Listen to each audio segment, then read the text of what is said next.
ka jingkulmar ka bami adian balawai ka jingelang apreng menteri rangba ka jelau konrat ke sangma bat kinong yalam ka achik kentup ka GHSMC ki badawa ban pen urlong ban wanra e kanong ba Tura kum kanong ba tlang lani ka winter capital bat ban pentri kam ye ka roster system na du kisnem bala letnyo kala bandai ka jing persang jongno ban kynshoit yuk pat ba namar kumba pau kanikam dei kabla patha de kinong yalam jong kite giseng menteri rangba ubadang sakut menta CMO office Tura bat ban kmi ya kalong kaman hakate ga jaka ulai jingkren bat pensngo bo dap da ka jinglingo namar ulong ka jingkren kalong ka bayat bet hagaju ka por ka jingkren ula penshai ba kumbadon ya ka sakhi lingba ka video bakani ga jingkulmar kami na ka jingdon kinong kynshoit namar wat kinong yalam NGO ru kisakut hakawai naki kamra jongko office CMO para kapor bakilet ban penso tho yu paj ba kila bataye bakyo I bakita ki paj bor kimde satya kita ki brio ki bladon benta haga jinge ki hende ki babon ki de ki blasho khawyang ba shongchit kyan haga ju kapor menteri rangba la pynbna ka jingirap ka balong sanpho jar tingka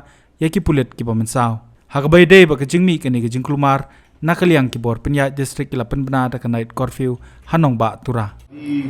incident that took place today in Tura, outside the CM Secretariat and the Commissioner of Provisions Office, is indeed very, very unfortunate. We had discussed with one or two of the groups and NGOs who had concerns and were having fasting for the last many days. And while discussions were going on, we had already agreed on finally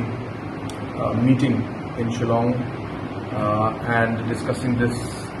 further with all different stakeholders, because the concerns that they have are affecting many communities and affecting the overall state as a whole, and hence these kind of decisions require more consultation.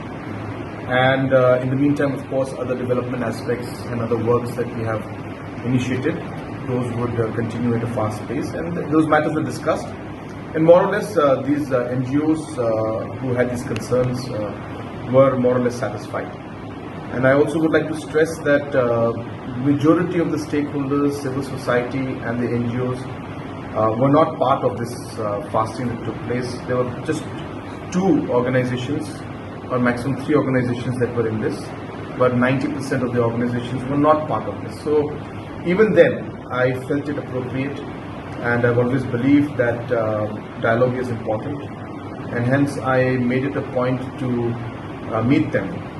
and that was what was decided. And so while we discussed everything, after the discussion was almost over, we heard some agitation and some sloganing from outside, and I asked some of the people to go and speak to the people and to their people and tell them to control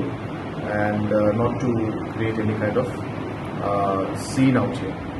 But once the Rangers leaders had gone outside to talk to these people,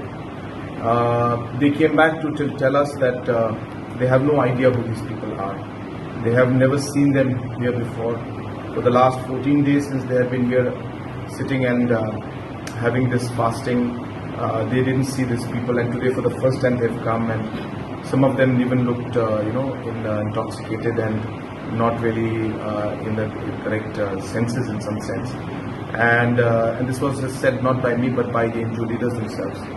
And then after that, the NGO leaders themselves then had to come in to the building, and they could not leave from here themselves. And even now they are in one of the rooms. They are not able to go because they are also worried, and it seems that these people who are there are people who are not part of their organization. So we have a full video recording and details of all the people who have instigated, and definitely as per law necessary action will be taken from the police side. And also, as I said, we had asked the organizations to come and meet us, but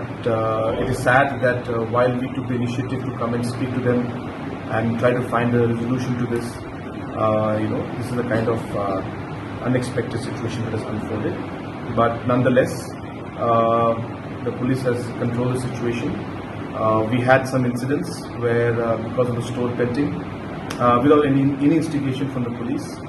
almost close to 5 police personnel were quite seriously injured, and few other minor injuries also were there. And from my side, I have decided that I'll be giving 50,000 rupees as medical allowance to each one of them from my CMSG scheme. All those who are injured, the police who are injured, and whatever the medical expenditures are there will be completely borne by the government.